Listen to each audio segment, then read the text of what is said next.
The Vetri flotilla dropped out of fold space at 0341 Greenwich, 11 hulls in a retrieval wedge 60,000 kilometers above the North Atlantic, and by 0343 their first survey pulse had come back so wrong that they fired it twice more before they believed their own instruments.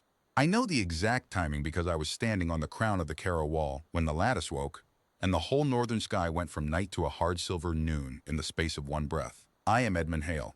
For 31 years I was a colonel in the Wall Guard, and for the last 9 I have been warden of the Stillhold, which is the vault sunk into the root of the Carrow Wall, 400 meters below the cold gray chop of the Norwegian Sea.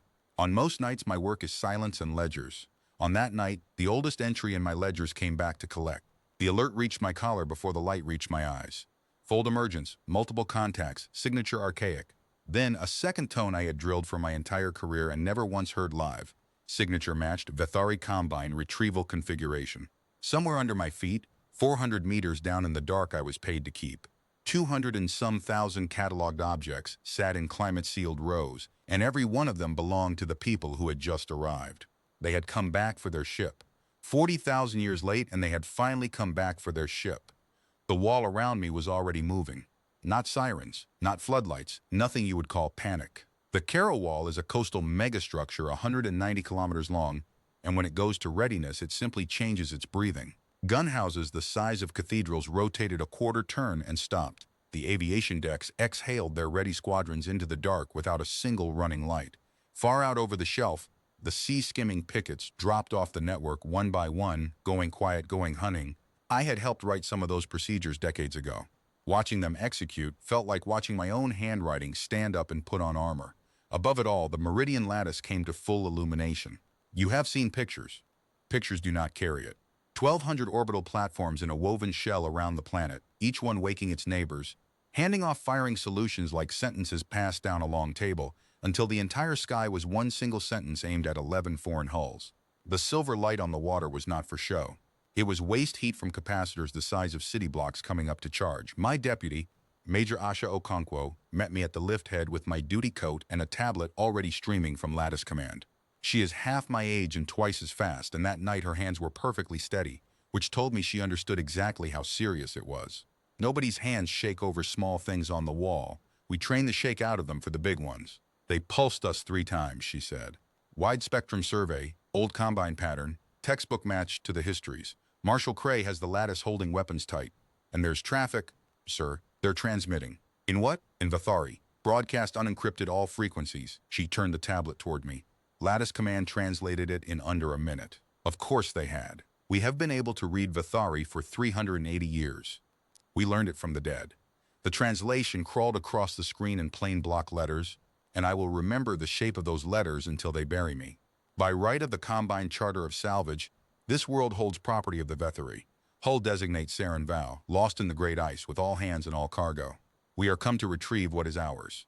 Respond or stand aside, respond or stand aside. 40,000 years of silence, and that was the first thing anyone from the Combine had ever said to the human race. I read it twice and felt something settle in my chest, cold and level, like a round seating in a chamber. Beside me, Okonkwo was watching my face instead of the screen. Sir, she said quietly, they don't know. No, I said, they don't know anything yet. They jumped in on a 40,000-year-old survey map. They're expecting ice and scattered hunter bands. I looked north past the gun houses to where the lattice light lay on the sea like hammered metal. They're about to have a very long morning. You need to understand what the Saren Vow is to us, and I will keep it short, because that ship's story is carved into the lintel of every school on this planet, and I have no patience for people who tell it slowly. 40,000 years ago, in the worst of the glacial maximum, a Vethari expedition ark came down hard on the ice shelf that is now the Lofen seabed. Crash, not landing. The Combine fleet she belonged to held station in orbit for 11 days. We know it was 11 days because the ship's log survived and the log counted. On the 11th day, the fleet ran the arithmetic of the Combine, cost of retrieval against value of asset, and the arithmetic came up short. They folded out. They left their own people alive on the ice with the wreck, the cold, and the dark. The stranded crew lasted 61 years. They lasted that long because a band of fur-wrapped human hunters found them in the second winter and did not run, did not worship, did not attack. They brought seal meat. The log calls them the river people, and for 61 years the log gets warmer and sadder and smaller as the crew dies. one by one, of cold and chemistry and time, in the company of the only species in the galaxy that had not abandoned them. When the last Vithari died, the river people buried her in the manner of their own dead, wrapped in hides, with flint blades and red ochre and a necklace of pierced shells, facing the sunrise. Ice took the wreck, the shelf drowned, the world forgot, because the world was busy surviving. Then, 380 years ago, a seabed crew laying foundation piles for the first Caro tide barrier put a sonar head into a hollow in sediment, and the hollow had right angles in it, and the right angles had a hull around them. 2 kilometers of arc, intact under the cold mud, and inside it the log, and around it, in a ring, 61 graves dug by human hands. I have stood in the recovered grave gallery more times than I can count, and I will tell you what every warden before me has told every visitor who asked. We did not learn fear from the Sarin vow. We learned arithmetic. Somewhere above our sky was a civilization that weighed its own children against freight, and had found them lighter, and was still out there, and one day it would come back to check its sums. The log gave us their language, their stellar charts, their fold mathematics, their metallurgy, and their measure. Humanity read all of it and made one decision quietly across centuries and governments and collapses and renewals, the way a family keeps a promise down generations. When they come back, the arithmetic will be different. That is what the lattice is. That is what the wall is. That is what the continent-class hulls sleeping in the fjords are, not revenge, bookkeeping. By 0420 I was in the Stillhold Command Gallery with the vault below me lit for inspection because the standing order for Combine return, an order older than my great-grandmother, required the warden to verify the collection and prepare for disposition. Disposition. The drafters of that order chose the word with care, and they chose not to say which way the disposing would go. Okonkwo walked the rows with me, climate cases stretching off under the cold lights, each one numbered, each one holding a piece of the Sarin vow or her crew, hull plates, tools, the shipmaster's chair, the marrow glass. I should explain the marrow glass, because everything that happened afterward turns on it. The Vithari do not bury their dead. They vitrify the spinal marrow of each one into a rod of smoke-colored glass about the length of my forearm, and the rods go home, however far home is, to crypt fleets that orbit their birth stars. A Vithari who is not brought home is not considered dead. They are considered abandoned, which in their language is a different and far worse word. The 61 of the Sarin vow had made their own marrow glass over those 61 years, the dying tending the dead, the last of them vitrified by no one, except that the river people had watched the procedure done 60 times, and the 61st rod is cruder than the others, and it exists. Human hands made it. 40,000 years ago, a hunter who could not write held the temperature of a dying alien soul steady over a seal oil fire because he had seen that it mattered to them. 61 rods of smoke-colored glass in a sealed case in the heart of my vault, kept at Vithari crypt standard for 380 years on the assumption that someone, someday, would come to carry them home. Lattice Command Warden Hale, I said into the link. The collection is verified and intact. Tell Marshal Cray the Stillhold is ready for whatever Earth decides. Marshal Iona Cray's own voice came back, which surprised me. She sounded the way she always sounds, like a woman reading a weather report about somebody else's storm. Warden, the Concord Council has been in session for 20 minutes. The Vithari have repeated their demand twice and begun a descent vector with 3 of 11 hulls. We are going to answer them. A pause 1 beat precise. We are going to answer them in Vithari. I confess that even after everything, even knowing the plan my whole life, the plain fact of it raised the hair on my arms. At Eero 447, the planet Earth made first official contact with the Vethari Combine. Every channel they were broadcasting on, we answered on. Not from one transmitter. From the entire lattice at once, 1,200 platforms speaking in perfect unison, in their own high Combine ceremonial register, the dialect of their courts and their crypt fleets, the dialect of the log. Flotilla of the Combine. You are speaking to the human race. We hold the Sarin vow and all that was hers. We have held them for 380 years against your coming. You may send one vessel, unarmed, to the coordinates we now provide, and you will be received, and you will be shown what you left behind. The rest of your hulls will hold station beyond the orbit of our moon. Be advised. This world is not as your charts describe, and the column of sky above your descent path is the most heavily defended volume in this region of the galaxy. Come down slowly, retrievers. Come down respectfully. You are expected. 380 years of doctrine in 2 words. The response took 11 minutes, and the histories will tell you the delay was deliberation. I have read the intercept analysis, and I will tell you what it actually was. It was 3 of their 11 hulls rerunning their survey pulses over and over against a world that returned megastructure echoes from every coastline, fusion wakes from every ocean, and 1,200 weapons platforms where their charts showed empty sky. It was Retrieval Flotilla discovering, in real time, that the dead world they had come to strip was awake, armored, fluent in their language, and had been waiting for them by name. At Eero 458, the Vethari flagship answered, and the arrogance had gone out of the grammar. One vessel would descend. The Retriever Marshal himself would come. Okonkwo read the translation over my shoulder and let out a long breath through her nose. 60,000 kilometers up, she said, and they blinked. They didn't blink, I said. I was watching the lattice light moving on the sea and thinking of a necklace of pierced shells in a case 400 meters under my boots. They counted. Counting is the only thing the Combine knows how to do. I turned for the lift. Come on, Major. We have guests, and I have a vault to open. They came down at 0732 into a gray dawn with the wind off the sea at 40 knots because the Concord saw no reason to schedule history around anyone's comfort. Their lander was a retrieval barge the size of a destroyer, all spine and grapple, built to swallow wreckage, and it descended the corridor we gave it with 2 of our interceptor squadrons riding its flanks so closely that the history's photographs looked like one machine. The barge was 40,000 years more primitive than the escorts. That sentence sounds wrong in every language. It is the precise truth, and the Vethari pilots knew it before they passed the stratopause, because their threat instruments would have been singing the whole way down. I watched the landing from the apron of Reception Field 9 on the crown of the wall, with Arbiter Devi Moran of the Concorde on my left and 100 wall guard at parade rest behind us. No honor guard rifles raised, no band. Marshal Cray had been exact about the staging. We would meet them the way a landlord meets a tenant's grandchildren come to claim a storage locker. Courteous, unhurried, unarmed in exactly the way a mountain is unarmed.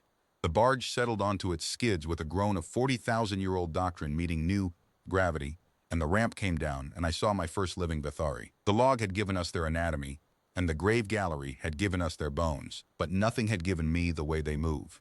The Retriever Marshal came down the ramp like a wading bird walking against a current 2.5 meters of him, gray-green plated skin gone pale at the joints, 4-lobed amber eyes set wide under a bone crest, the vestigial gill frills at his jaw flaring slow with each breath of our thin, cold air. He wore a harness of office hung with rank sigils I recognized from funerary engravings older than agriculture. Behind him came 6 more, 5 retrieval officers, and 1 in the darker harness of a doctrine captain, and I marked that one immediately the way you mark the dog that doesn't bark. The marshal's name, we would learn, was Sken Vorla. The doctrine captain's name was Holland Var. Remember the second name. Everything that broke, he broke. Vorla stopped 3 meters from the Arbiter, and his eyes did what every analyst had predicted and no simulation had done justice to. They went up past her, past me, past the gun houses, up the stepped crown of the Caro wall where it ran away over the horizon in both directions, 190 kilometers of fortress, wearing 190 kilometers of city on its shoulders, terraces and towers, and the morning traffic of 11 million people going about their lives on top of the largest defensive structure ever raised by anyone, anywhere, and then higher still, to where the long memory held station. I should describe the long memory because she was there by design, and the design worked. She is a continent-class hull, the first of the 9, laid down 200 years ago and never yet fired in anger. She is 11 kilometers from ram to drive cluster, and that morning she hung at 4,000 meters over the sea, with her belly lights off, her gray flank catching the dawn, doing nothing, saying nothing, simply being the size she is. The Vethari survey barge that had just landed could have docked inside one of her forward boat bays. Marshal Vorla looked at her for 9 full seconds. The recordings let you count. His gill frills went flat against his jaw, which the log's medical annex describes as the Vethari startle reflex, the body trying to make itself smaller, an instinct from some ancestral shallows on a world none of them have seen for an age. Then he remembered what he was, and the frills came loose again, and he spoke in high combine, and his amplifier threw his voice flat across the apron. This world was surveyed, he said. Ice and scattered hunter bands. This world was certified dormant. Your certification has lapsed, said Arbiter Moran. She said it in Vethari, in the ceremonial register, without raising her voice, and I watched the words go through the 7 of them like a swell under a boat. The Arbiter is a small woman, silver-haired, with the build of someone who has spent 60 years at negotiating tables, and she stood in the wind in front of 2.5 meters of Combine officer, the way the wall stands in front of the sea. You hold property of the Combine, Vorla said. The charter of salvage is older than your civilization. We have come to retrieve the Saren vow, her cargo, her instruments, and her honored dead. Produce them and we will assess what fee your custodianship has earned. Obstruct us, and the charter provides remedies. Remedies. The words sat there on the cold air, and 100 wall guard behind me did not move, and the long memory did not move, and 1,200 lattice platforms overhead did not move, and the sheer mass of all that stillness turned the word into something small and strange, a man threatening a glacier with a writ. The arbiter let it sit. Then she said, Marshal, before fees and remedies, before charters, you will do one thing. You will come and see what it is you are asking for. All 7 of you. It is a short journey, 400 meters straight down, and at the bottom of it is everything that is left of your expedition. She paused, and her voice changed by 1 degree, and to this day I do not know if it was rehearsed. We have kept it a long time, and we would have an accounting of our own. Vorla's eyes came down from the warship at last and found the arbiter, and then briefly me, standing there in the gray coat of the stillhold, with the vault's sigil at the collar. He could not have known what the sigil meant, but the Vetheri have crypt keepers too, and I have wondered since whether something in the cut of my duty told him, even then, that I was not a soldier or a politician but the man who watches over dead people's things. Delac Captain Var will assess the claim, Vorla said. De Captain Var is welcome, the arbiter said, as part of your party. The claim will be shown to the marshal, or it will be shown to no one. That was the first test of strength, and it lasted 4 seconds, and the Combine lost it on an apron in the wind without a shot fired. Vorla bent his neck a fraction, the Vetheri yes, and the 7 of them followed us to the lift head, and Doctrine Captain Holland Var walked last, and his eyes were not on the wall or the warship. They were on the gun houses, counting. I noted it in my report that same evening, and I take no pleasure in having been right. The lift to the stillhold drops 400 meters in 90 seconds, through the bones of the wall, and the shaft walls are armor glass for the middle third of the run. That, too, is by design. The stillhold's architects wanted every visitor, human or otherwise, to see what the vault is buried in. The Vethari watched 70 meters of solid foundation slide past the deck-on-deck arsenals, the magazine galleries, the fusion plants like buried suns, the rail spurs where ammunition trains ran whispering through the dark, and none of them said anything, and their gill frills stayed flat the whole way down. Okonkwo stood beside me in the lift and watched them watch. Later, in the after-action review, she put it in one line that ended up quoted in the Concord record. They came expecting to dig through our ruins, she said, and we took them down through our roots instead. At the bottom, the vault doors. They are 11 meters of laminated alloy, and they carry no ornament except a single line of text at eye height, cut into the metal in 2 languages. The human line is plain block letters. The Vethari line beneath it is the High Combine ceremonial script, copied stroke for stroke from the hand of a shipmaster 40,000 years dead. Marshal Vorla stopped in front of the doors. He read the human line which his translator gave him. Then he read the Vethari line, which needed no translator, and I watched a being from a civilization that weighs everything learn the weight of something it had never priced. The line is the last entry of the log of the Saren vow, written by Shipmaster Vale Anor in the 61st year of her stranding, 3 days before she died, alone, the last of her crew, in the care of the river people. Every human child learns it. We do not teach it as alien history. We teach it as the founding document of the modern world. It reads, "The fleet counted, and we were the lesser number. The river people cannot count past their fingers. They stayed." "Open the vault, Warden," the arbiter said.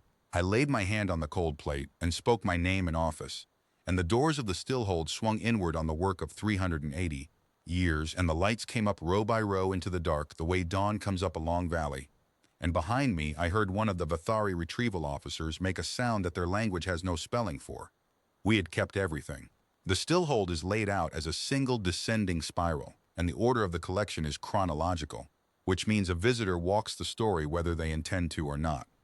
The architects of the vault understood something the Combine's charter writers never did. An inventory is an argument. The first gallery is the hull. Plates of the Saren vow skin the size of barn doors, cradled in suspension fields, every one tagged with its recovery grid and date. Vorla's officers moved among them with handheld instruments, and I watched their professional calm degrade one reading at a time. They had come to assess salvage. The instruments kept telling them the salvage had been conserved, stabilized, and cataloged to a standard their own crypt fleets would envy. One of them ran her scanner across a plate 3 times and then simply turned and looked at me, and I have interrogated enough junior officers to know the question she was not permitted to ask. Why would you do this? Why would anyone do this for someone else's wreck? The second gallery is the working deck, the recovered machinery, and I gave them the standard accounting as we walked, the same one I had given to schoolchildren and heads of state. Your fold core survived the crash, I said. Our physicists spent 90 years on it. The mathematics in your navigational seed advanced our drive program by perhaps 2 centuries. I said it evenly, and I watched Doctrine Captain Var's head come around, and I met his four-lobed eyes and let him do the arithmetic. The arithmetic was simple. The warship parked above the wall, the lattice, the foldwakes, their flotilla, had detected crisscrossing the system on the way in. Some of it, at the root, was grown from their own lost ship. They had not merely returned to a strong world. They had returned to a world their own abandonment had armed. You admit it, Var said. His voice through the translator was flat, but his gill frills had begun a slow, rhythmic flutter that the medical annex associates with aggression states. You admit you stripped combined property for military advantage. We admit we read what was addressed to us, the arbiter said. Nothing in that wreck was addressed to you. The log disagrees, she said, but we are coming to the log. The third gallery is the crew. Their effects, I mean. 61 alcoves, one for each of the stranded, each holding what was theirs, harness and tools and instruments. A musical device with a cracked sounding chamber that our conservators rebuilt to playable condition in the year 2241 and have kept playable ever since. Drawings. The Vethari draw, did you know that? On thin metal sheets with styluses, fine silver point lines. Shipmaster Anner drew the river people. There are 40 years of her drawings in that gallery. Hunters and children and dogs. A woman laughing with her head back, an old man asleep by a fire with his spear across his knees, drawn by a hand with too many joints in it, 40,000 years ago, with a tenderness that needs no translation. Marshal Vorla stood in front of those drawings for a long time. His officers had stopped taking readings. The retrieval professionals had gone very quiet, the way people go quiet in churches they do not belong to, and the only sound was the climate system breathing, and the faint clicking the Vethari make beneath speech when they are keeping something down. These should not exist, Vorla said at last. 61 years. Our records hold the Sarin vow as lost with all hands in the impact. Your records hold what the fleet that left them chose to write down, I said. It was not my place, strictly. The arbiter had the floor.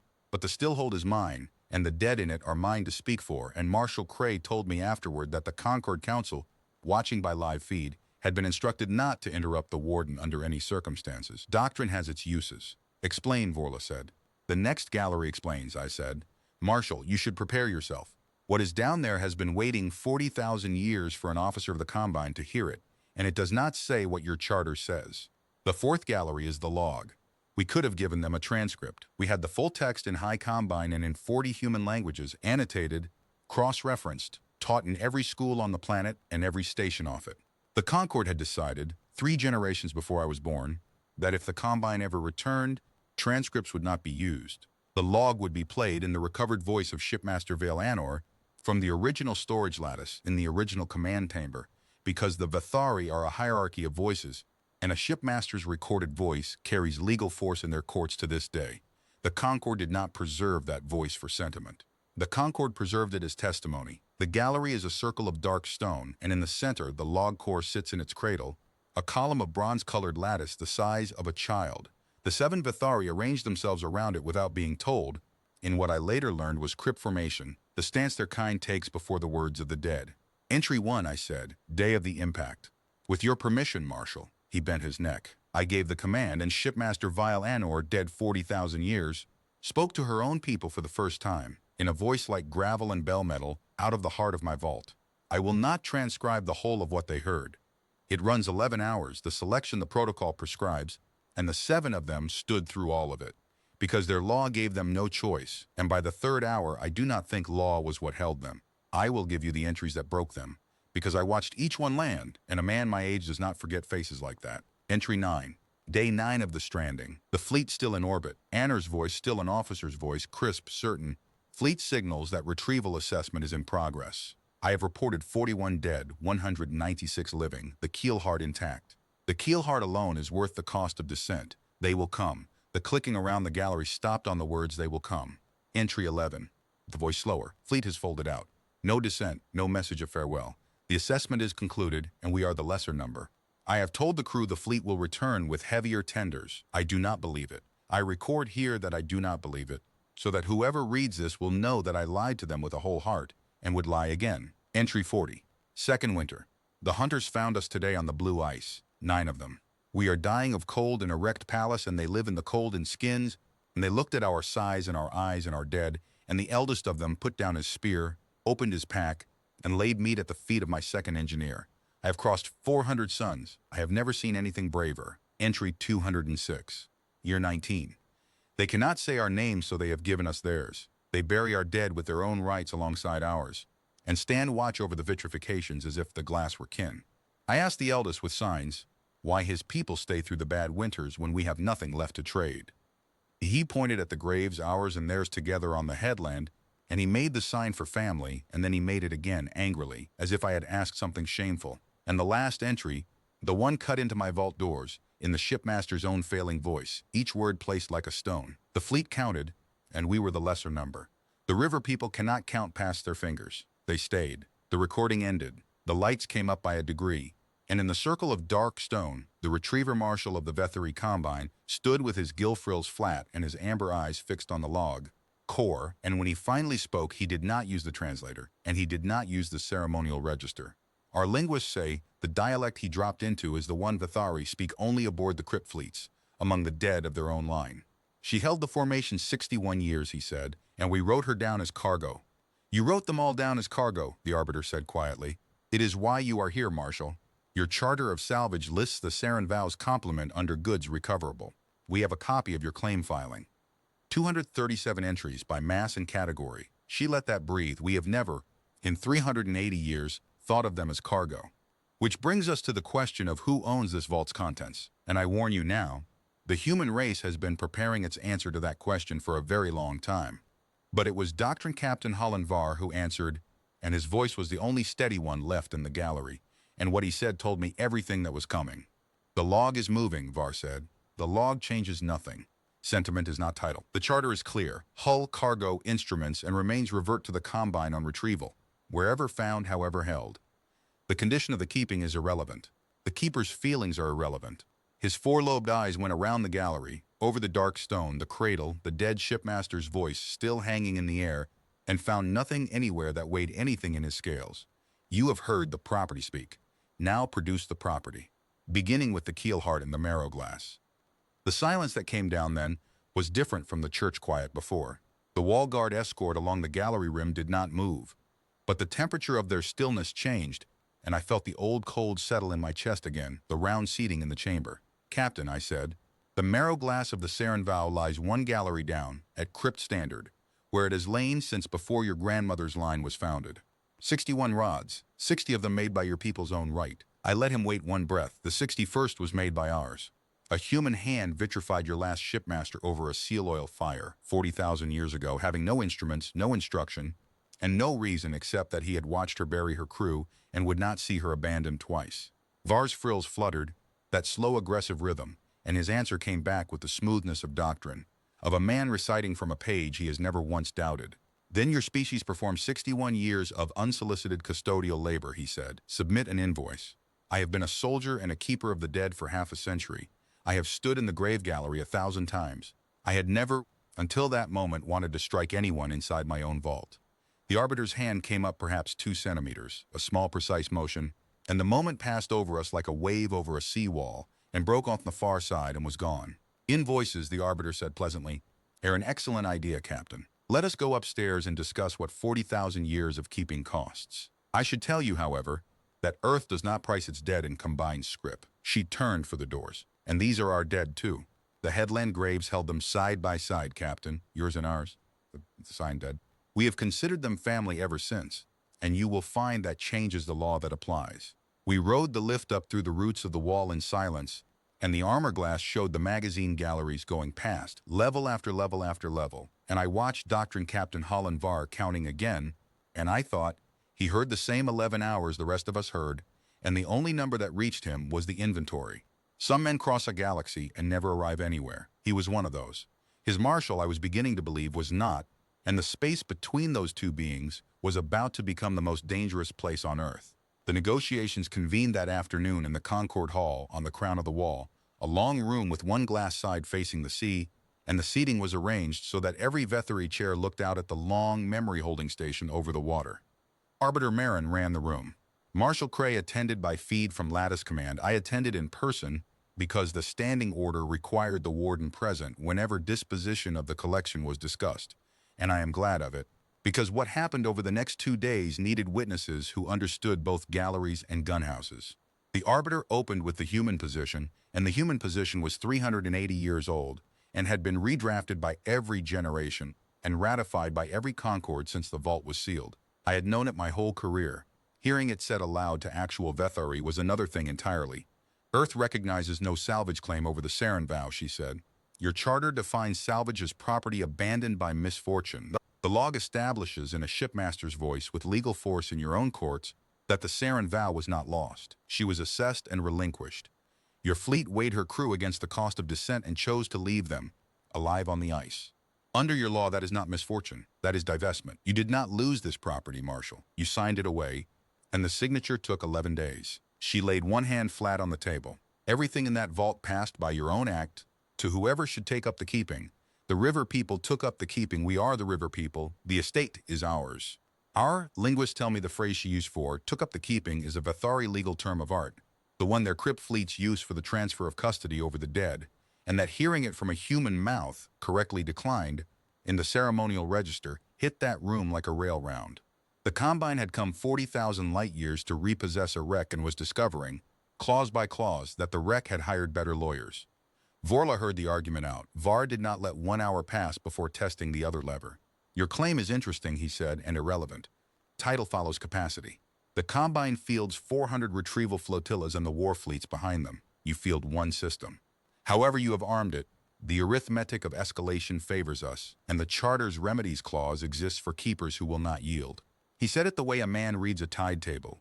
Produce the keel heart, the marrow glass, and the hull, or the assessment proceeds to the next stage. There it was.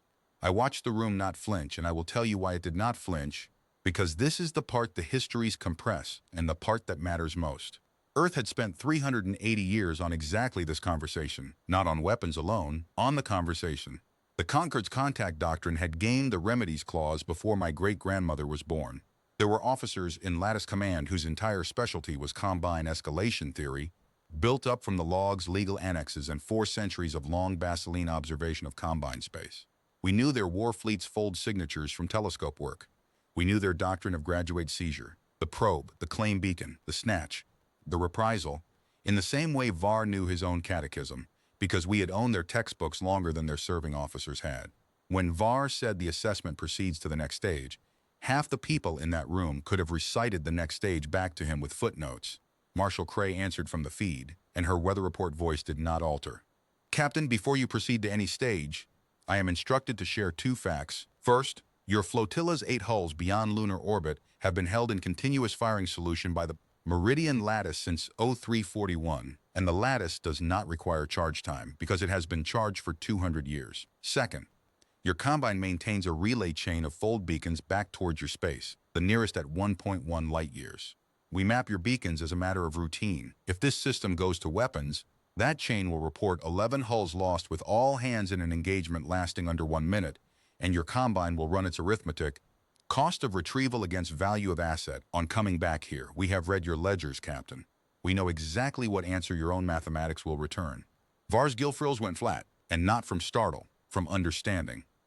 The humans were not threatening to fight the Combine. The humans were threatening to be uneconomical, and to a Combine officer that is the only threat with teeth, and the woman saying it had said it in his own actuarial grammar. That evening, the talks recessed, and 2 things happened that the public histories put pages apart, but that happened in fact in the same hour. The first, Marshal Vorla requested, through the Arbiter's office, a private visit to the grave gallery. Not the machinery, not the keel heart, the graves. The request specified in formal crypt dialect that the visit was personal and without prejudice to claim, and protocol said to refuse anything off schedule, and the Arbiter overrode protocol inside a minute. I escorted him myself.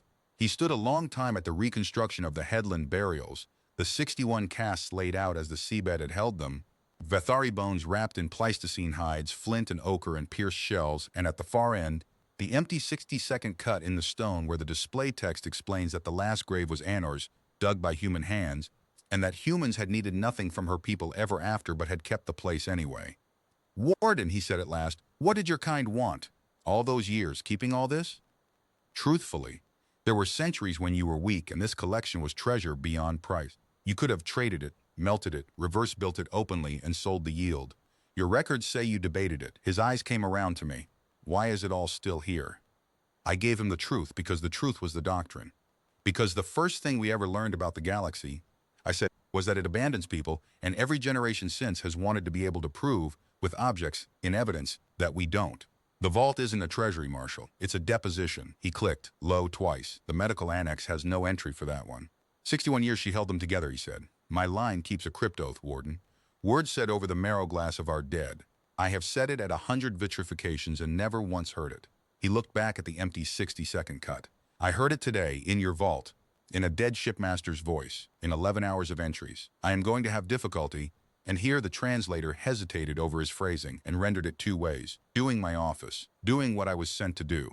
The second thing that happened in that hour, Doctrine Captain Holland Var returned to the barge to report, as was his right, and Lattice Signals watched a tight beam conversation pass between the barge and the flotilla flagship's doctrine section, encrypted in a cipher reserved per the log's annexes for claims enforcement. And 4 hours later, 3 of the 8 hulls beyond lunar orbit began, very slowly, with their transponders still squawking compliance, to adjust their station keeping in a pattern our escalation specialists had a name for, because we had seen it in telescope archives of combine seizures in other systems, centuries old, light years away.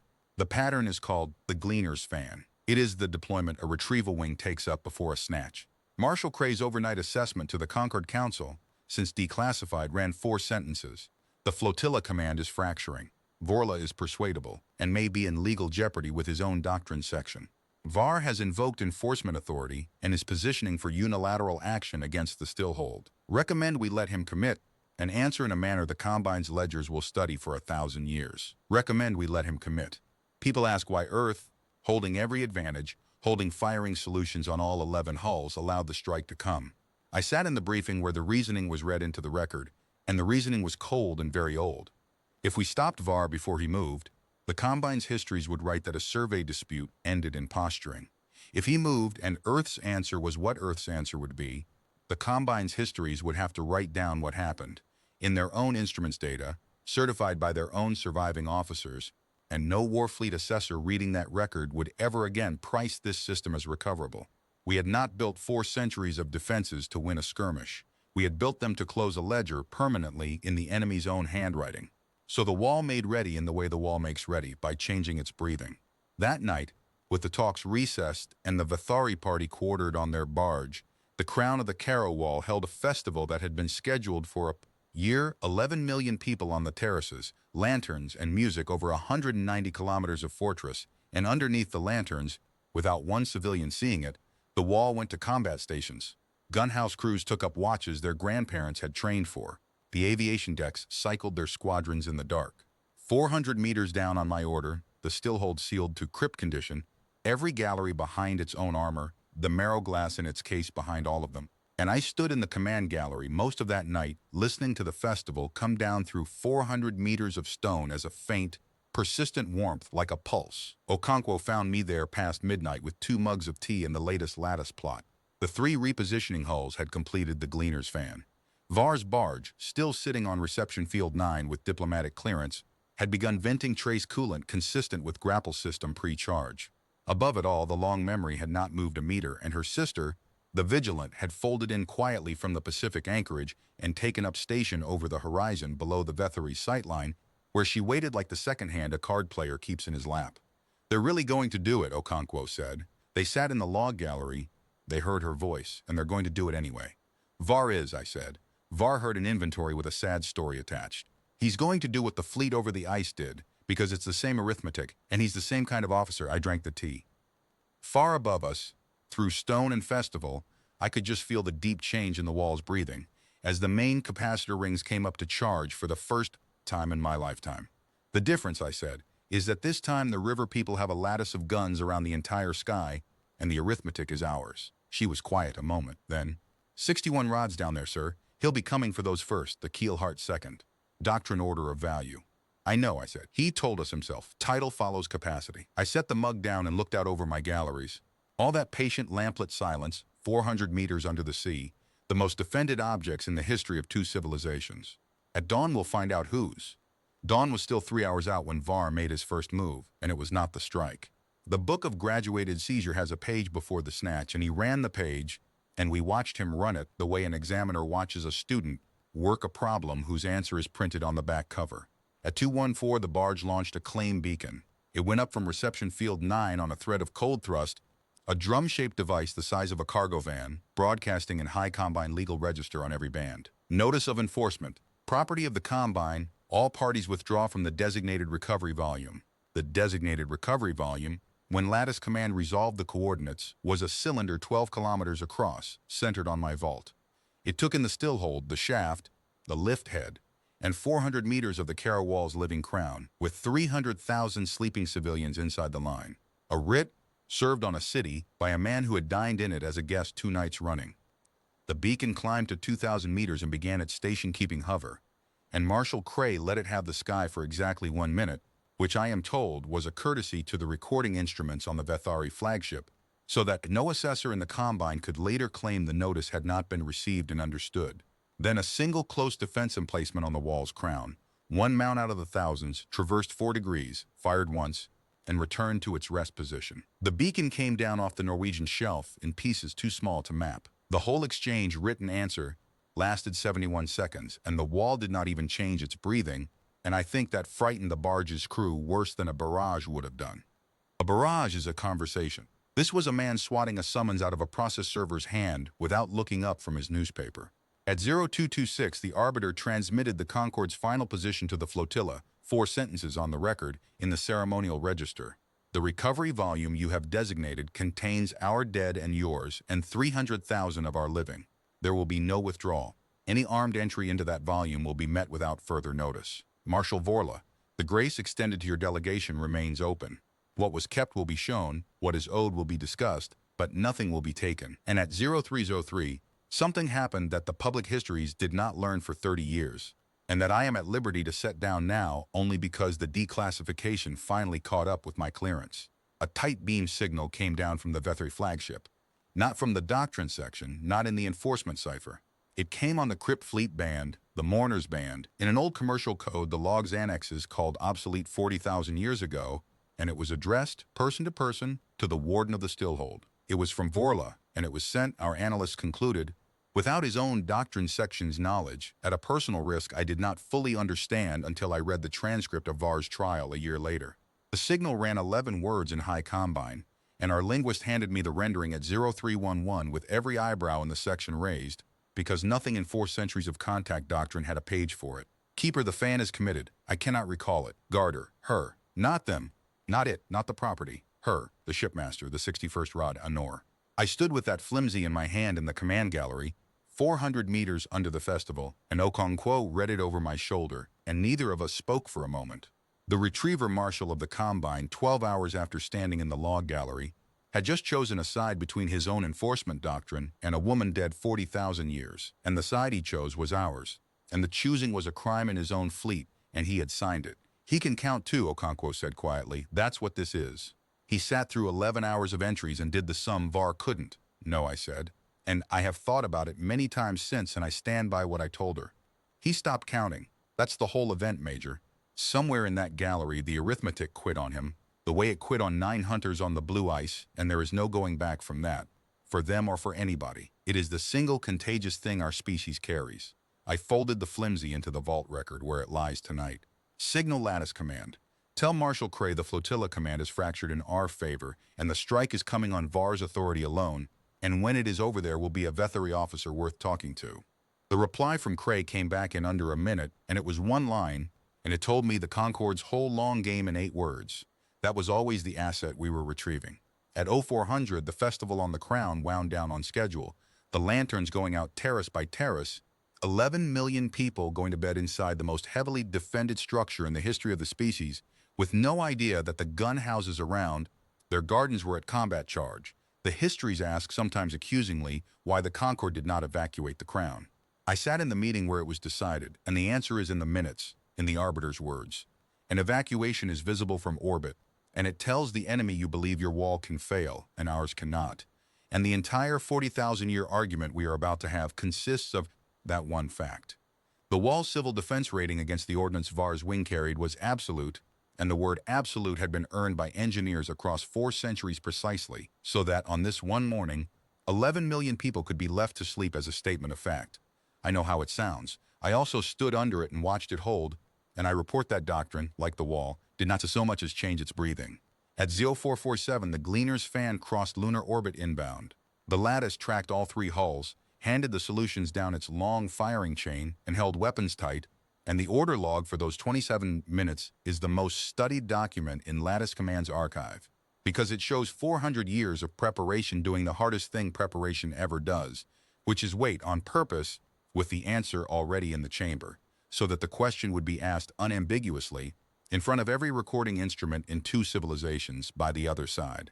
At 0509, Okonkwo sealed the crypt gallery's outer doors, and the stillhold went to its deepest condition for the first time since the vault was consecrated. In the last minute before the boards went red, I did what wardens do, because the standing orders are older than I am, and they are good orders.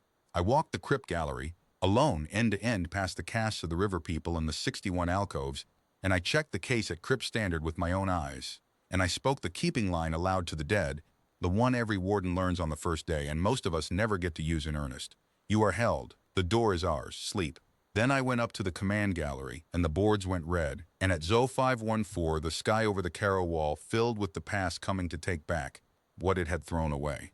Var moved at 0514 in the gray before sunrise, and he moved exactly by the book we had owned longer than he had been alive. The 3 hulls of the Gleaner's fan came down out of their compliant orbits in a synchronized burn, transponders still lying right up to the moment their drop bays opened. From 80 kilometers they seeded the sky over the Caro wall with cutter, drones, 300 and more, fast slivers of machine whose only work is to open a path, and behind the drones came the heavy tenders, grapple ships built to tear the roof off a buried wreck and lift what is under it, and on Reception Field 9, the diplomatic barge that had landed under Guest Right cut its moorings, rose 50 meters on its belly jets, and drove its primary grapple straight down through the apron, through the lift head, into the upper works of the shaft that led to my vault. Guest Right. The Vethuri word for what Var broke that morning is older than their fold drive, and his own marshal would later speak it as the first charge at his trial. I was in the stillhold command gallery and felt the grapple strike as a deep wrong note up through the stone, the walls breathing catching, and then every status board I had went to crypt red at once, and Okonkwo's voice came flat and fast on the link from the upper works. Breach at the lift head, they've taken the shaft collar, Var's put armored retrieval crews into the upper galleries. Wall guard engaging. Understand the geometry. The stillhold shaft drops through 400 meters of fortress. Var's plan, decrypted afterward, allowed 11 minutes to cut down the shaft to the crypt galleries, take the marrow glass and the keel heart with armored crews, and lift them out through the hole his barge was holding open, while the Gleaner's fan and the drone swarm kept the wall's heavy weapons too busy to intervene in time. 11 minutes. Against the doctrine he knew, against any fortress in Combine space, it was a sound plan, and I want that written down plainly, because what happened to it is the whole reason I am telling you this story. The drone swarm crested the wall's horizon at 05-140, and the Caro wall, which had been pretending for 2 days to be a city wearing a fortress, stopped pretending. I did not see it from the crown. I saw it on my boards 400 meters down, and I have since watched every minute of the recordings, and I will describe it as a gunner, not a poet. The wall's close defense grid consists of interlocking rapid-fire emplacements every 400 meters along a 190-kilometer crown, fire-controlled as one organism, with a stored solution for every approach vector that exists. The swarm entered the engagement envelope at 051443. By 05110, the swarm did not exist. 27 seconds, and the longest delay in the logs was the grid waiting for debris from one kill to clear, the line on the next. The heavy tenders behind the swarm had time to register the loss rate and begin evasive sequencing. Then the gunhouses spoke, the cathedral-sized turrets that had rotated a quarter turn on the first morning and then sat silent through every threat and insult since, and the tenders came apart in the high air over the sea, hulls 40,000 years more primitive than the fire reaching up at them, and the morning filled with falling metal, and the sound arrived at last, rolling, like the lid of something enormous being closed. The 3 hulls of the Gleaner's fan never reached atmosphere. They were the lattice's work, and the lattice's work took 4 seconds. And the only reason it took 4 is that the firing doctrine required confirmation between platforms, machine asking machine, "Are you seeing what I am seeing?" "Yes, proceed." 3 retrieval cruisers of the Vethari Combine, in their descent burns over the North Atlantic, intersected beams from 11 separate orbital platforms and became, in the recordings, 3 brief bright lines drawn down the dawn, like a hand crossing out 3 entries in a ledger. From VAR's first transponder lie to the death of the last tender, the entire engagement above the wall lasted 91 seconds.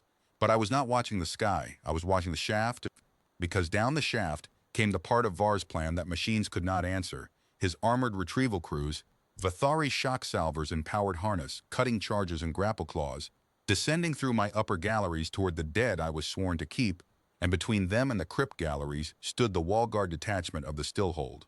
And that fight was not 91 seconds, and it was not bloodless, and I will not let the histories make it tidy. They came down the shaft and through the conservation decks, and the guard met them at the gallery mouths, in corridors built narrow on purpose by architects who had imagined exactly this morning 4 centuries before it came. Sergeant Tomas Iwu held the junction outside the hull gallery with his section for 6 minutes against salvers in harness that outweighed him 5-1 and bought the armor doors below him the time they needed to seal and did not live to hear them seal. Conservator Lin Daewoo, a civilian 68 years old who had spent 40 years tending the Silver Point drawings, put herself in her emergency cart between a cutting charge and the alcove wall of crew effects and took the breech blast that would have taken the drawings. The surgeons rebuilt her left side over a year, and when the Concorde pinned the wall's highest honor on her, she said, on the record, in front of the cameras, that she had inventory to finish and the ceremony was making her late. The histories love that line. They use it because it is bright. The same engagement report carries 11 other names with no bright lines attached, guard and conservators both, and as warden I read those names into the vault record myself, one at a time on the first day of every year, and the reading is not long, and it is never short. VAR salvers reached the door of the crypt gallery itself at 0521. They reached it because the defense plan let them reach it. The architecture below the conservation decks was a funnel, and the funnel's end was a single corridor before the crypt door. And when the salvers entered that corridor, the corridor's walls did what they were built to do, and the survivors of VAR's lead team found themselves sealed in a box of laminated alloy with their cutting gear dead in a suppression field, in the dark, 11 meters from the marrow glass, unable to advance, retreat, or transmit.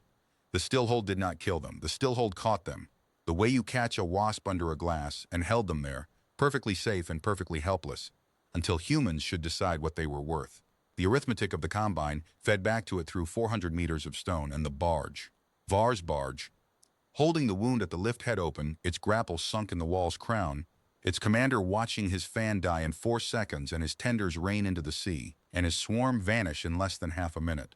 The recordings show the barge's secondary weapons training around onto the Crown Plaza, onto the gunhouse flanks, onto whatever they could reach, the spasm of a doctrine with no page left to be on. The long memory had held station over the water for 2 days, silent, dark-bellied, the size of a coastline, and in all that time she had not done one single thing. At 0522, she did one thing. She switched on her targeting illuminators, all of them. The recordings from the barge-owned sensors, recovered afterward, show what her commander saw. An 11-kilometer warship's full fire control suite waking up at 4,000 meters range and settling onto his hull like a hand closing over a moth, painting him so completely that his instruments could not tell him where he was not being aimed at. She never fired. She never needed to. The barge's weapons went to safe, its grapple released, and the lawful voice of Retriever Marshal Skenvorla, broadcasting from the flotilla flagship in high combine on all frequencies, ordered every Vathari unit in the system to stand down, declared Doctrine Captain Holland Var relieved and in breach of guest right, charter, and crypt oath, and formally requested, from the human race, the grace of a ceasefire. Marshal Cray let the request stand on the air unanswered for 1 full minute. The analysts say the delay was decision-making. The analysts are wrong. I have met her.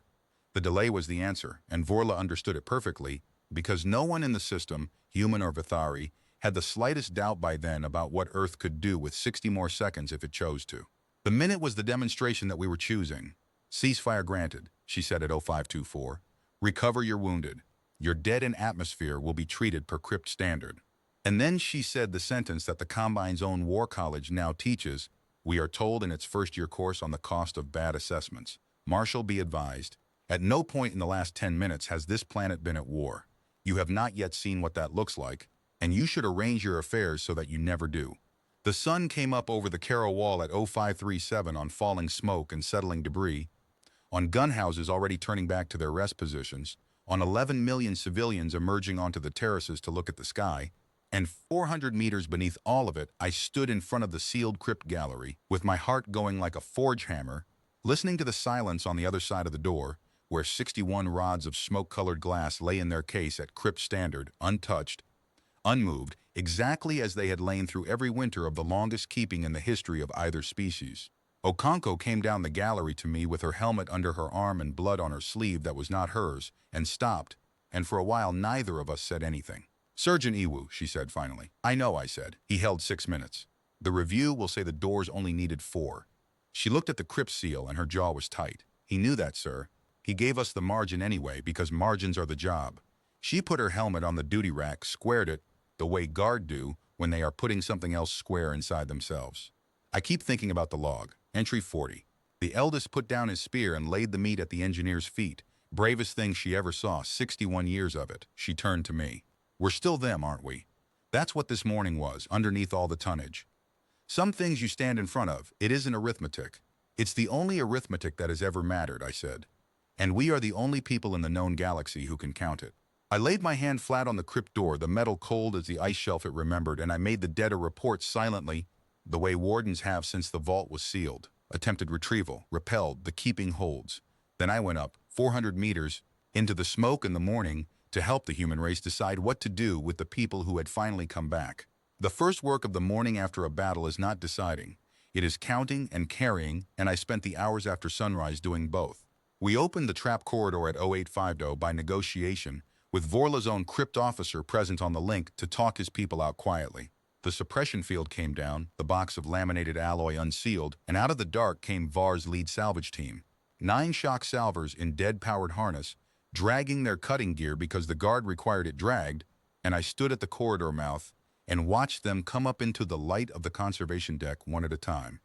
They had spent 3.5 hours sealed in a wall 11 meters from their objective, listening to the fight above them end, and then listening to nothing, which is worse. Their squad leader, a scarred veteran whose harness bore campaign sigils from 3 systems I will never see, stopped in front of me, identified the vault sigil at my collar, and did something none of our doctrine had predicted. She unfastened her rank plate, the Combine's equivalent of offering a sword, and held it out, and when I did not take it, she set it on the deck at my feet, and spoke a sentence the translator rendered flat, and our linguist later rendered true. "We were sent to rob a crypt," she said. "The crypt declined. I wish to record that the keeping here is correct." The keeping here is correct. Crypt inspection language. The highest finding their tradition allows. From a prisoner, in restraints about the vault she had come to strip. I had it entered in the record, and then I had her and her team fed, because the river people set the precedent on the blue ice, and the precedent is binding. Topside the wall surgeons had been working since 0530 on whatever the sea gave back. Vethari anatomy was 400-year-old book knowledge to them, learned from the grave gallery and the medical annex, and that morning it stopped being book knowledge. The mercy of Alden's senior surgeon, who would 14 months later stand the case-side watch on the carrying voyage, led trauma teams through Vethari blood chemistry off annotated pages our conservators had prepared generations ago for exactly no foreseeable reason, except that knowledge kept is knowledge ready. 22 Vethari came out of the water alive. 22 stayed alive.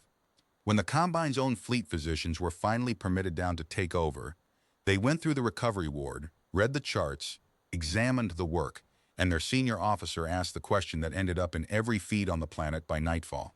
"Who taught your surgeons our bodies?" And the answer, the only answer, was "Your shipmaster did." 61 years of her medical log. She has been teaching us for 4 centuries. The planet itself I can only report as I saw it, in fragments, on the feeds in the casualty station, while I waited my turn to give blood we could not even use for the Vethari wounded, because the line was long and the line was the point. There was no panic anywhere on Earth that morning, and the histories puzzle over it, and they should not. Every human being alive had grown up knowing this morning was possible, the way coastal people grow up knowing about the sea. The wall had held, the lattice had spoken, the schools opened on time. In the harbor towns below the wall, they came out onto the quays and watched the recovery tugs work the debris field, and the old men checked the tide tables, because wreckage rides the same currents fish do, and where it beached, work crews were waiting with cranes and with honor guards both, because some of what the sea returned was Vethari dead, and the standing orders on enemy dead were crypt standard, written 300 years before we had an enemy. Vorla came down at 1100, unarmed, with 6 officers and his fleet's chief crypt keeper, and the recordings of that landing are the ones the Combine's own histories reproduce most. More than the battle, more even than the carrying voyage. He came down the ramp of his shuttle onto the scorched apron of Reception Field 9, past the wound in the wall's crown where the barge's grapple had struck, and the wall guard honor detachment was drawn up waiting, and he stopped in front of their commander and bent, not the fractional Vathari, yes, but the full formal bow of a fleet officer entering a crypt that is not his, and held it in front of his own officers, in front of both species' instruments, for 9 seconds. The same 9 seconds the analyst noticed that he had spent staring up at the long memory on the first morning. The Vathari count their debts precisely. The arbiter received him in the hall with the glass wall, and before the Concord's terms, before the disposition, before any of what I have already set down, there was a piece of business he insisted on transacting first, standing, refusing the chair, because his law required it done while the offense was still warm. He formally surrendered Doctrine Captain Holland Var and the surviving officers of the enforcement action together with their files, their orders, and their cipher keys. Then he did the thing his protocol staff had visibly tried to prevent in the shuttle. The argument was caught on the apron microphones, and he did it anyway. He read into our record, in the ceremonial register, in his own voice, the 11-day entry from his own flagship's archive, the original fleet-side log of the Saren Vow's abandonment, the one the Combine had sealed for 40,000 years, the one that even the log in my vault had never heard, the orbital half of the oldest conversation in our two-species history. The assessment, the vote of the fleet officers, the cost figures, the decision, and the last line of the fleet log as they folded out, which I will set down here because both species decided together, later, that it should never again be possible to pretend it was not written. It reads, Asset Saren Vow struck from the registry, no further entries. He finished reading and stood in the silence and said, Your vault has preserved 61 years of what my fleet did in 11 days. The accounts are never balanced. The Combine is here to balance them, and I am instructed by no one. I have no authority for what I am about to say, and I say it as the senior officer of my line in this system. We were wrong by every measure my civilization uses, and by one measure it does not yet use, and I have spent 2 days in your vault learning the name of that measure, and your species has spent 40,000 years keeping it warm. Teach it to us. Whatever the fee is, teach it to us. The arbiter looked at him for a long moment, and I was in the room, 3 seats down, close enough to see that her eyes were wet and her face had not moved at all, the negotiator's face, the wall's own weather. The fee, she said, was paid in advance, on the blue ice, by people who could not count past their fingers. The lessons are free, Marshal. They have always been free. That is the lesson. Then they sat down, and the Concord Council was gavelled into session, and the human race began to decide formally, in front of its own children and history and dead, what to do with the people who had finally come back. They brought Holland Var off the barge at mid-morning, under his own marshal's guard, and the question that hung over the wall, over the Concorde, over every feed on the planet, was the oldest question in our species' files. What do you do with the ones who came to take, when the taking fails and they are standing in your hand? The Concord Council met in continuous session for 2 days, and I testified twice, once on the breach and once on the keeping, and I will spare you the procedure and give you the bones of what was decided, because the deciding is the part of this story that I believe will outlive the tonnage. There were voices for keeping all of it. There have always been those voices, and that week they were loud, and they were not wrong about the facts. 11 of ours were dead under the wall. The Combine's own filings listed our family dead as cargo. The flotilla in our sky had come by its own charter to strip the founding vault of our civilization for parts, and we held it now in a closed fist, 8 hulls and a barge, every life aboard ours to dispose of, and not a court in the galaxy with the reach to call it anything but salvage. We could have kept the ships. We could have kept the crews. There was a draft resolution, and it had votes, and reading it now you can feel how easy it would have been, and how familiar. Cost of mercy against value of asset. The 11-day arithmetic, in our handwriting this time. Arbiter Marin killed it with 4 minutes of testimony, and the 4 minutes are in every school book now, but I was in the room, and the room is what I remember. She did not raise her voice. She read entry 11 aloud. The fleet has folded out. No dissent. No message of farewell. And then she put the transcript down and said, Every civilization gets one morning like this one, when the scales sit level in its hand and nobody is strong enough to tilt them back. The Combine had theirs over the ice, 11 days, and they chose the smaller number. And 40,000 years later, their own charter still cannot say the word for what they did. This is ours. I would like us to choose in a way we can cut into a door. And then she said the line they put on her statue, And I will swear to my grave she said it tired, without grandeur, like a woman reminding her family who they are. We are the river people. We stayed then. We are not going to become the fleet now. The resolution that passed instead is called the Disposition of the Sarin Vow, and it has 5 articles, and I helped draft the 3rd one, and I will give them to you the way the Concord gave them to Marshal Vorla, in the hall with the glass wall with the long memory lying on the sea light behind every word. Article 1. The hull, the machinery, and the instruments of the Sarin Vow are Earth's, by the Combine's own law of divestment, and remain in the stillhold forever. Not as trophies, as evidence. The deposition stays intact, and any species that ever doubts what abandonment is may come and read it. Article 2. The marrow glass of the 61 and the keel heart, which carries the seed line of their stock, are not property and never were, neither the Combine's nor ours. They are the dead, and the dead of the Sarin Vow have only one unfinished claim, to go home. Earth, having kept them 380 years, will complete the keeping. We will carry them home ourselves. I want you to sit with Article 2 the way the Vithari delegation sat with it, because I watched their faces while the arbiter read it, and I have never seen anything like it before or since. Earth was not releasing the dead to the Combine. Earth was not trading them, pricing them, or invoicing the custodial labor. Earth was finishing the job.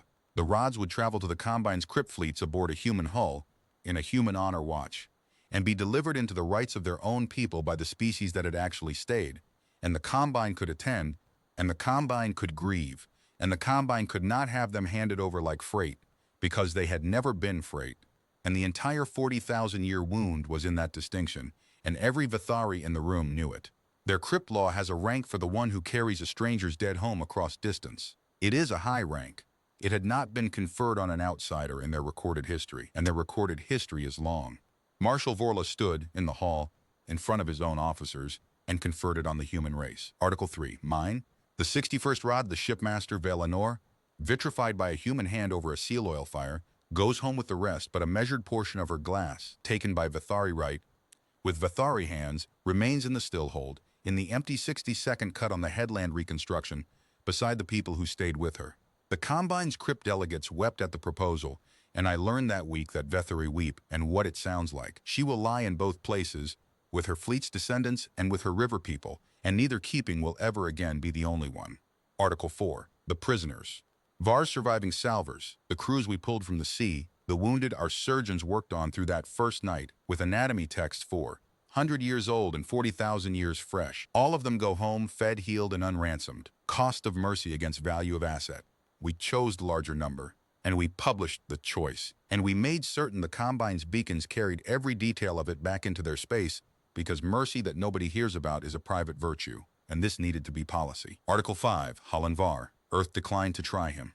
I argued for that clause too, though it sat in my chest like a stone, 11 names heavy. Var had broken guest right on our soil and our people, and we had every right his own charter recognized and a few of ours besides. We handed him, instead, to Marshal Vorla with our evidence, our recordings, and the recovered decrypts of his enforcement filings, because Var's true crime was older and bigger than our 11 dead, and it was not ours to judge. He was the 11's arithmetic, walking. He was the fleet over the ice, still in service, 40,000 years on.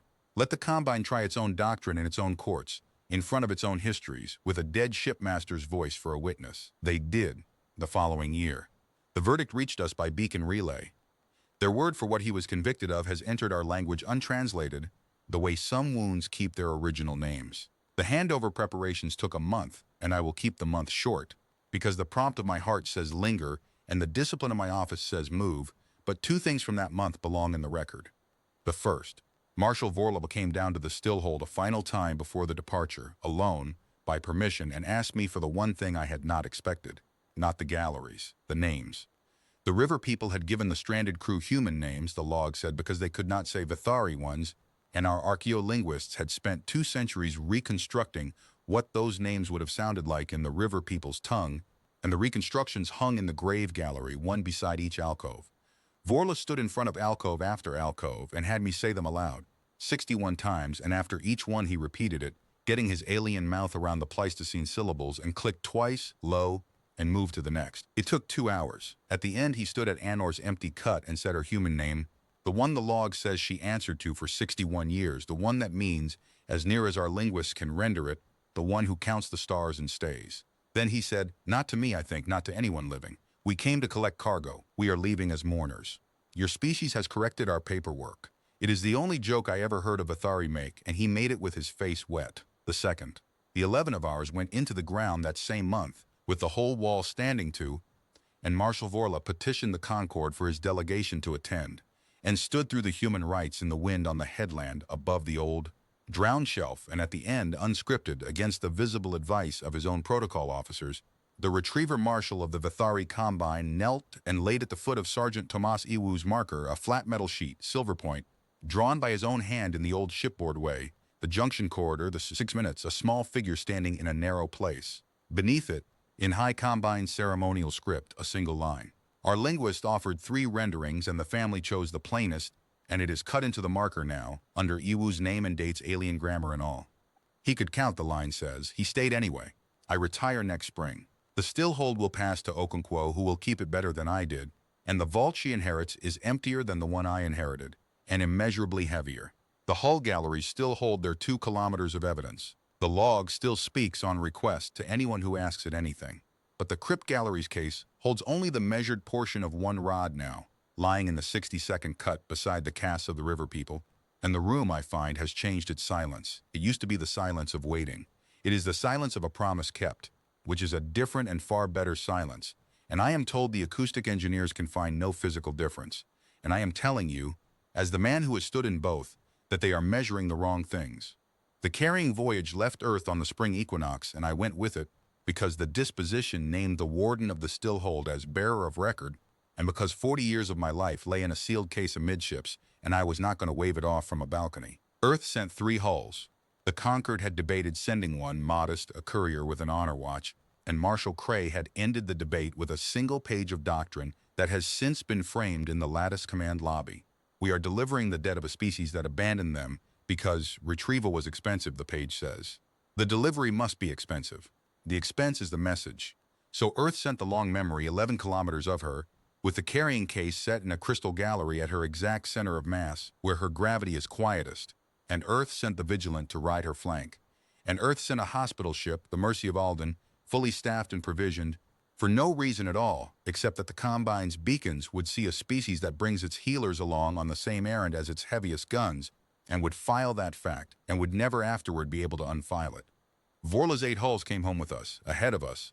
Our honor escort inverted, the retrievers retrieved. 14 months by fold relay, down the beacon chain the log's annexes had mapped when my grandmother's grandmother was young, and at every relay the traffic of the Combine space drew aside, slowed, and held station as we passed, because word ran down the chain faster than hulls do. And the word was, the dead of the Saren Vow are coming home, carried by the species that kept them, and the carrying ship is the size of a coastline, and she comes as a mourner. I stood my watches in the crystal gallery, 4 hours in every 20, the whole voyage. The disposition required a continuous human honor watch, and I had volunteers from every department of 3 ships in numbers I had to ration. Okonkwo stood watches by relay feed from Earth off shift in her own time, 14 months. Wall guard, who had fought in the upper galleries, asked for the case side post, the near one, and stood it in dress uniform with Sergeant Iwu's unit flash worn on the wrong shoulder, which is the guard's oldest signal, the one that means, I am standing this for someone else. The Combine's crypt fleet met us at the border of their birth star system, and I will spend no words trying to make you see a crypt fleet, because I stood on the long memory's observation ring and looked at it for an hour, and I cannot make myself see it again. 1,000 generations of a starfaring species dead, in vessels grown for nothing else, in orbits older than my civilization. Against that, our 3 hulls were nothing, a splinter convoy, and that is the point on which the whole voyage turned. And I think Marshal Cray had seen it from the beginning. In the place where the Combine counts everything, we arrived as the smaller number, and we had come anyway. Their own founding wound, inverted, healed in the inversion. The fleet that left was theirs. The strangers who crossed the dark for 61 of someone else's dead were us. The rites took 9 days. I conferred the rods one at a time by their Vathari names and then by their river names, out of my own hands into the hands of crypt keepers whose office, I learned, I had been holding all along. Their word for warden and their word for the one who stays resolve, in the oldest crypt dialect, into the same word.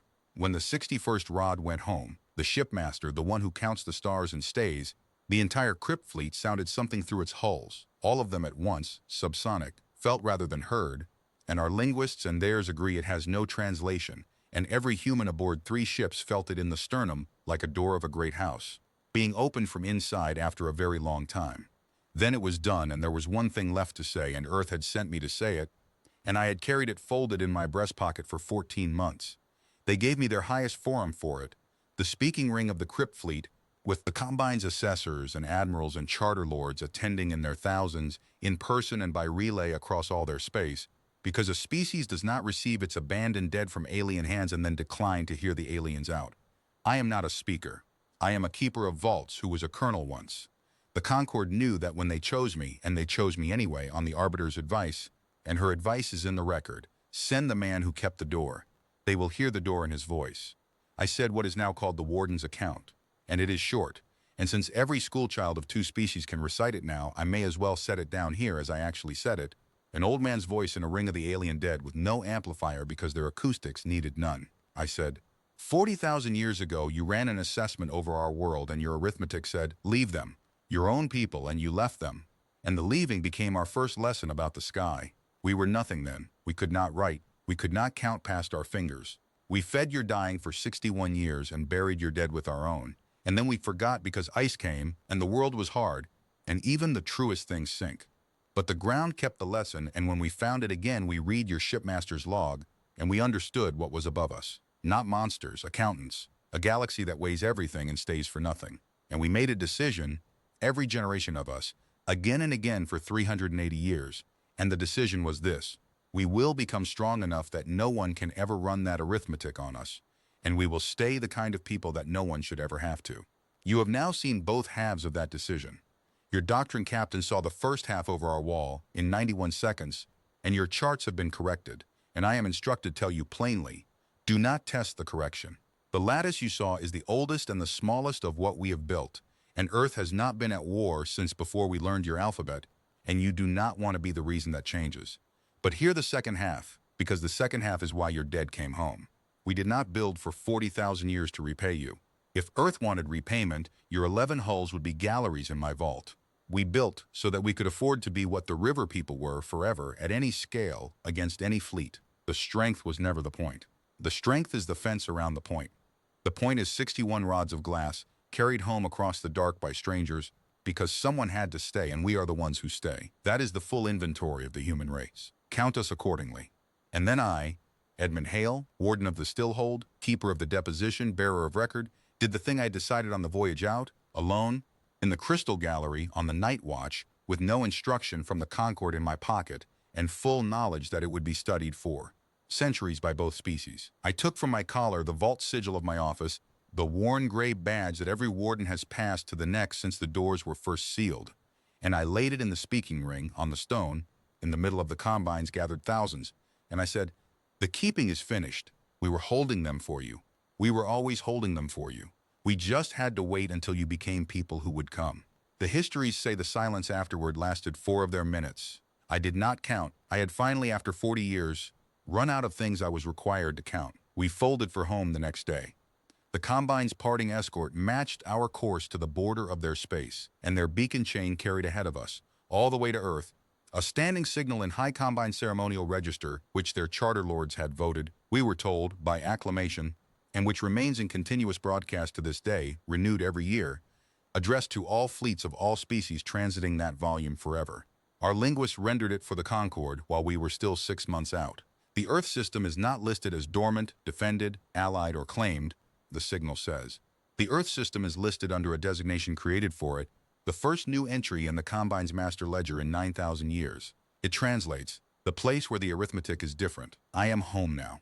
I write this at my kitchen table above the Caro wall, in the spring, with the windows open, and far below the gun houses are sleeping, and the terraces are loud with other people's grandchildren, and 400 meters under all of it, the stillhold keeps what it keeps. Okonkwo wears the sigil. The Combine returned it to Earth the following year, by their own courier, in a grown case, with crypt honors. Having concluded, their note said that the office was not finished after all, and the note is in the vault too now, because wardens keep everything. People ask me, at the school visits they still send me on, what the moral of it is.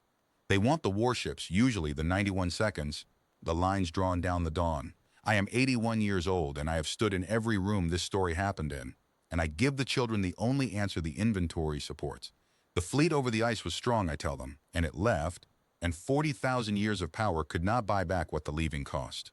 The river people were weak as winter grass, and they stayed, and what the staying bought is the world you live in, the wall under your feet, the lattice over your head, and a designation in an alien ledger that your descendants will still be earning when every gun we ever built is a gallery exhibit. Strength is what we made so that staying would never again be fatal. But hear the order of operations because everything depends on it, and it is the one sum I require you to carry out of this room.